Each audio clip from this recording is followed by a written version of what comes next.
Diana Castro, and you've tuned into Leaders with a Mission. And today I have someone who you should know a little bit more about. His name is Frank Irias, and let me tell you a little bit about him. So Frank helps small businesses attract their ideal clients by packaging, designing, and crafting their unique brand identity. He is principal and creative director at DAISHO Creative Strategies, a brand consulting and award-winning design team. He's thoughtful, curious, and an intuitive creative. His superpower is creating a human connection that makes brands unforgettable. And with you, let me introduce you to Frank Irias. Thanks. I like it. Thank you, Frank, for being here. And we're talking about Leaders with a Mission. So let me ask you, before we get into the details, let me ask you, what's the story behind DAISHO Creative? How was DAISHO born? Like, tell me a little bit more about what it is so we can have a little bit of context. So actually, DAISHO was in 2007 when we established it. I actually bought into a business. I had a partner at first. And it was simply the idea of trying to go from working for someone to just do it on your own. It's the second time that I was doing it on my own. First time I was too young. This was the second time at it. And that's just how we put it together. We were lucky. We were in the right place at the right time when I joined. So it's become very successful. And then since then, I bought the business from my partner, and in 2012, and then I've been on my own since then. Now let me dive a little bit deeper, because this feels like this is the business part. I'm interested in the heart of your business. So tell me a little bit of how did you discover you were a designer? Tell me a little bit about the passion behind the brand.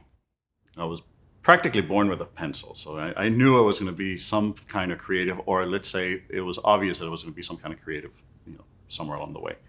I got specifically into branding the day that I finished school. I had a first customer, and I began to realize that if I asked more questions and I learned more about the customer, the challenges, the opportunities, all the things that was their world, it made my design better.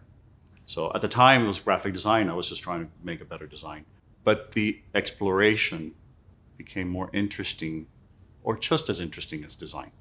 So I really like digging in and learning what the story is behind the story, sort of like you do.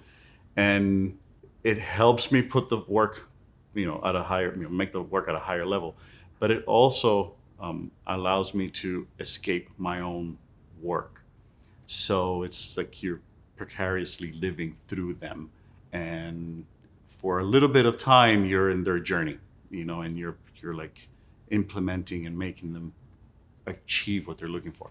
I love that, because that's very much, I feel like what you do, brand and design, is like a sister family member of the creatives, and in video it's exactly the same thing. It feels like you're living through them, that you get to touch their magic and they touch your magic. So it's just gorgeous. So tell me about what has been the biggest challenge of you as an entrepreneur, as a leader in your industry. There's so many designers, there's so many people who do web design. What makes you guys stand out from the rest? What is that differentiator? What is your flavor? What is that? Actually, I just kind of described it. The fact that you're able to dig in. The majority of the designers, or a large number of them, they want to get to the design portion of it. And what I found was that if you were able to just take 5 steps back and actually learn about them, it's actually how I ended up also writing and getting involved in telling the story. Because when you ask enough questions and you go deep enough, all of a sudden you have a perspective of the business that sometimes even the customers don't have it. The customer, it's like you're going to a shrink. You go to therapy and you can't give yourself therapy. It's easier to give therapy to someone else. So it's a similar scenario. When you're able to kind of internalize their needs, you're able to put out better work for them, and that it's a differentiator. What is the most difficult part about that? About being in business, about leading what you do? What have you noticed that as an entrepreneur, it hasn't been the walk in the park?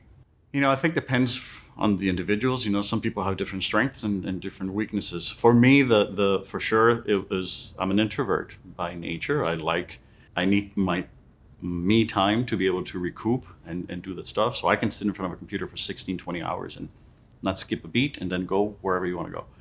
This kind of dynamics actually draws more energy out of me, but it's also exciting.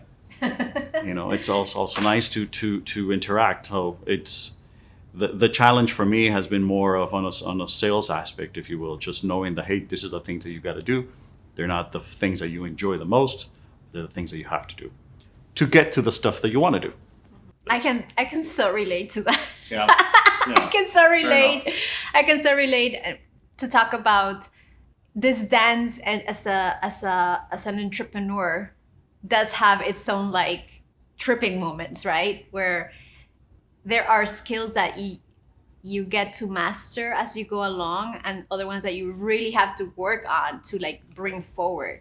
Tell me about, what are the things that inspire you? What are the things that keep you motivated? What are the things that bring more life into you, into your business? It really comes down to the learning. So design by now, I see it as it's like tying my shoes. I know I can design something and it will look attractive. What keeps me going is, I'm always excited about the next job.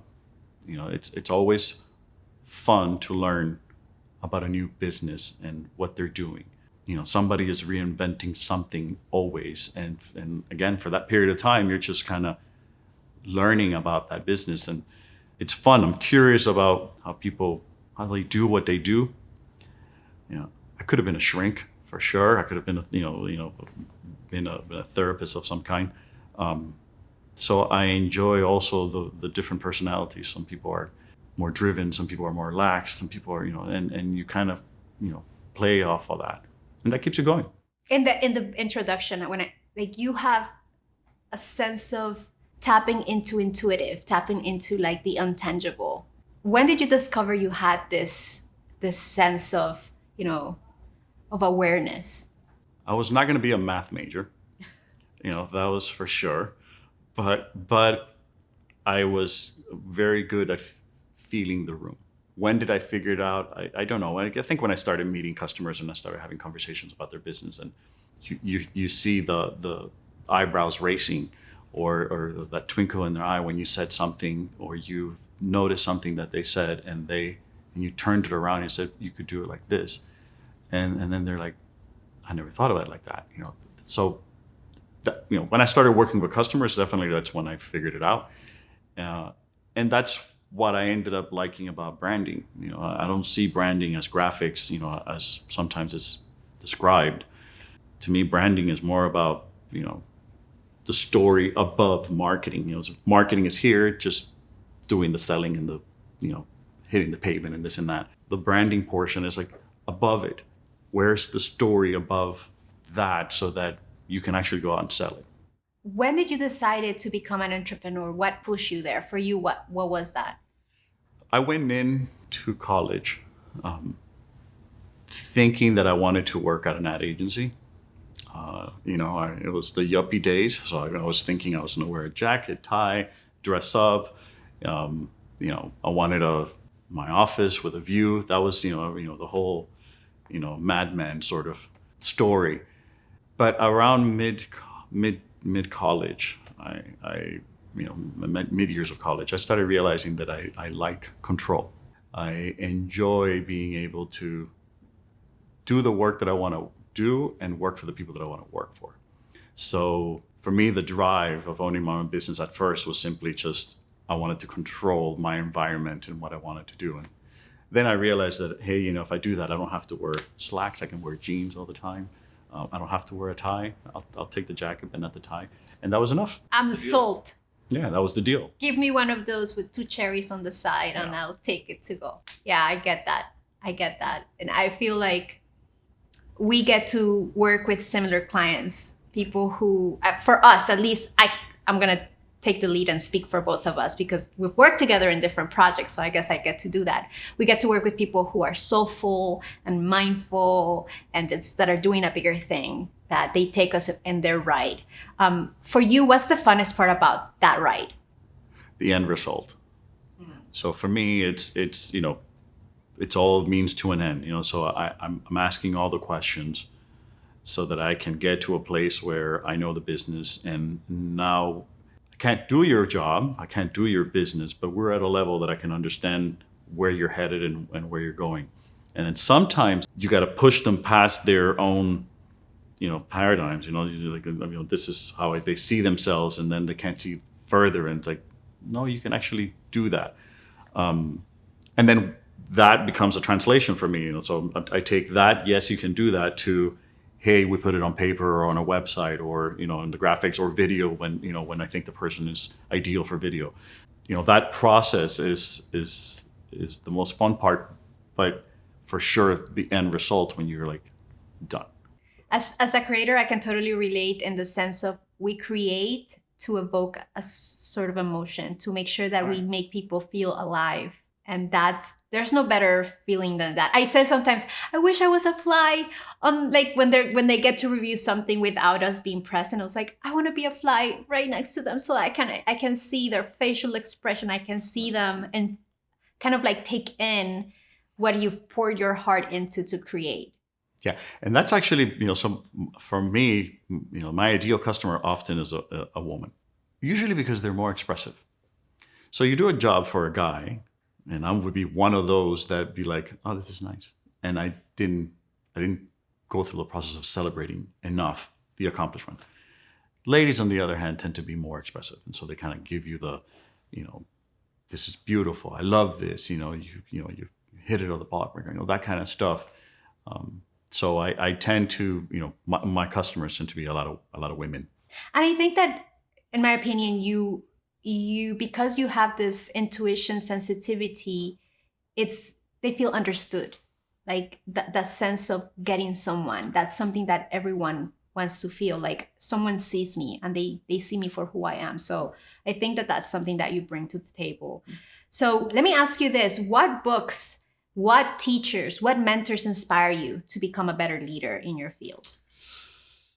So I read a lot more about branding and marketing and all that stuff, you know, when I was younger. Now I read other things. But first book that I ever read was Positioning. The author was Irias, which is an agency guy. The book was written back in the 70s. And that's what got me into branding. I read things that I thought, I'm doing this naturally. And then at the same time, it's like, I love this. It was like, you know, this is awesome. So Positioning was for sure, it was the first book, and for sure was the one that put me in the path. But, you know, I think that a lot of the typical ones, Good to Great, Start with a Why, Purple Cow, a lot of the things, a lot of the books that a lot of people would probably mention. Nowadays, I'm reading more about business and accounting and, and leveraging money and investment and that kind of stuff. You're in a different season of your life. Yeah, for sure. I love it. What is your personal definition of leadership?